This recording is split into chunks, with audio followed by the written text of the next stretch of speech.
Welcome to the 10-Minute Teacher Podcast, episode number 659. I'm Vicki Davis, and I'm so excited about this show.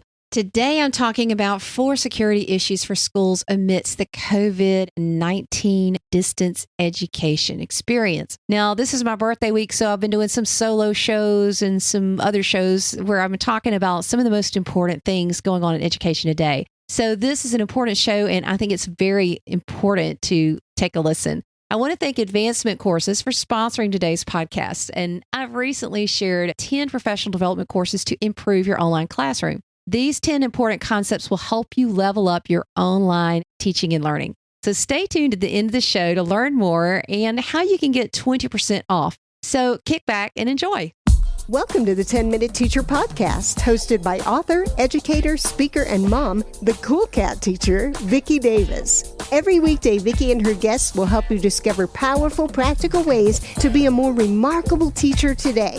Thanks, Advancement Courses, for sponsoring today's show. And now let's get into it. So today I want to talk about an important topic. This is a security show. Now, I do recommend that schools create a cybersecurity team, just like you would have a physical security team, to sit down and tackle cybersecurity issues at your school. Everything from online assemblies to just conversations about things that are happening in your school. That's just a very important best practice.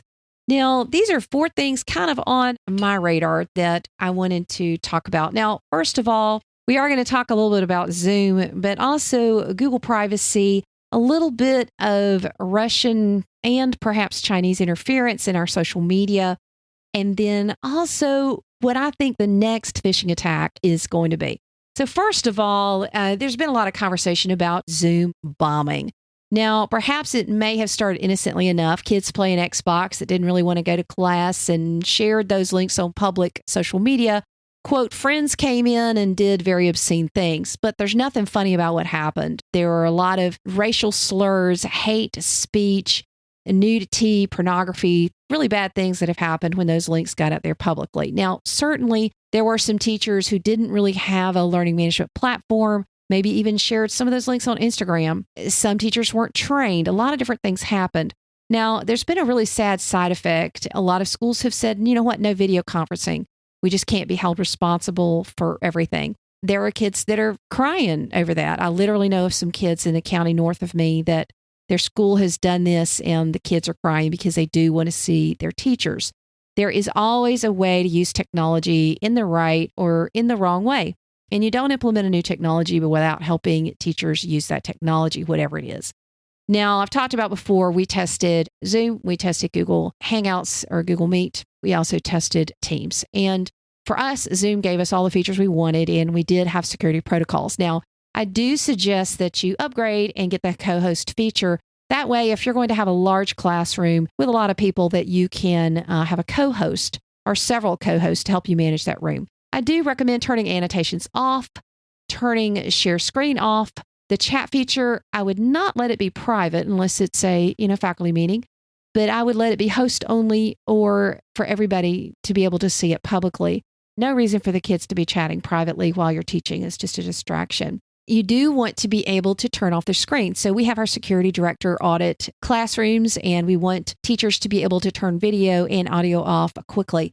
But I do recommend waiting rooms. Waiting rooms add a little bit of an extra hurdle. And yeah, sometimes you have that kid who doesn't know how to rename their Zoom profile and you won't let them in. But I have a student help site where I can refer them to that link and show them, here's how you rename yourself so that your teacher will recognize you. Now, the risk that has happened is that some people, if they know the name of a kid in your class, will try to go in with that child's name. That absolutely can happen. The way some teachers are combating this is they just create the Zoom room right before class, post it in the Google Classroom. The people go into the Zoom link, and then by the time it gets out there, they're pretty much done with class, and you pretty much have a 10-minute window to be able to get in class. And certainly that will work. There's always ways to handle things like that. So just know that you need protocols, you need checklists, and you also need security audits just to make sure that the teachers not only know how to manage the tools, but that the classrooms are set up correctly. Second, Google privacy controls. Now, parents can log into their child's Google account and go to myaccount.google.com. And there's a button in there that is a privacy checkup that will guide them through double checking the privacy settings for their child's Google Classroom setup. Now, if we're going to take parents into Google Classroom, we need to do this. And this is on my to-do list this week to make sure parents go in and do a privacy checkup and make sure that they're happy with the decisions and the information that's being collected.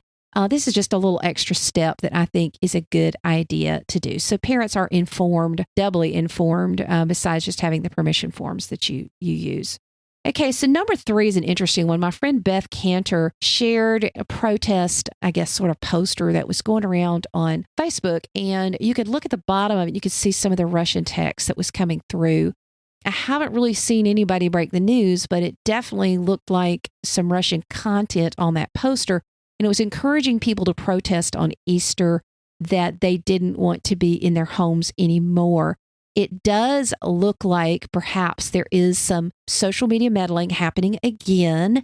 Nobody's really talking about it. I'm not sure why, but I did turn up an April 2020 article as I'm recording this that China has tripled its efforts to some with fake coronavirus narratives. They've also made purchases on Twitter and Facebook disparaging U.S. efforts to fight the pandemic. And some people are calling this social consciousness damage control. So people have realized that, of course, propaganda has always been part of most countries' campaigns, and it's moved to social media. So people who blindly share, who blindly don't check into things, it's just making it that much harder to find accurate information. It's making it that much harder to have opinions because you know about the filter bubble. The filter bubble shows you more of what you like, not necessarily more of what you need to hear. So there's incredible national security danger as this war heats up on social media. But I guess what upsets me is that so few people really realize that it's happening and are not very wary to the purchasing that's happening by countries, as well as just fake bots and even organized crime. So do realize that we have to look at social media with a little bit of skepticism in that way. Now, number 4 is I turned up an April 1st article that shows there's a whole lot of purchasing of domain names with the word Zoom, with different versions of Google Classroom and other domain names that are being purchased that have to do with distance learning tools, misspellings of distance learning tools, and that sort of thing. Now, let me tell you what this typically points to. It typically points to the next phishing attack that's going to happen, and that's phishing. Now, those of us who have been at schools have heard probably of spear phishing. Spear phishing is they'll take our principal's name and they'll send an email and it'll say it's from your principal. And they'll say, hey, I need to meet with you right now, but I don't have time. Go buy a $500 iTunes card and scrape off the back and tell me what those are because I want to give this to somebody and I'm in a meeting and I can't talk to you right now. That sort of thing is definitely happening. And it's spear phishing. There have been a lot of people who've fallen for it. It's called spear phishing because it's very targeted. Most of our emails as educators are available online. So the organized crime is they've gone through and they've gotten our emails and they know what they are. They also know our principals and our leaders' names.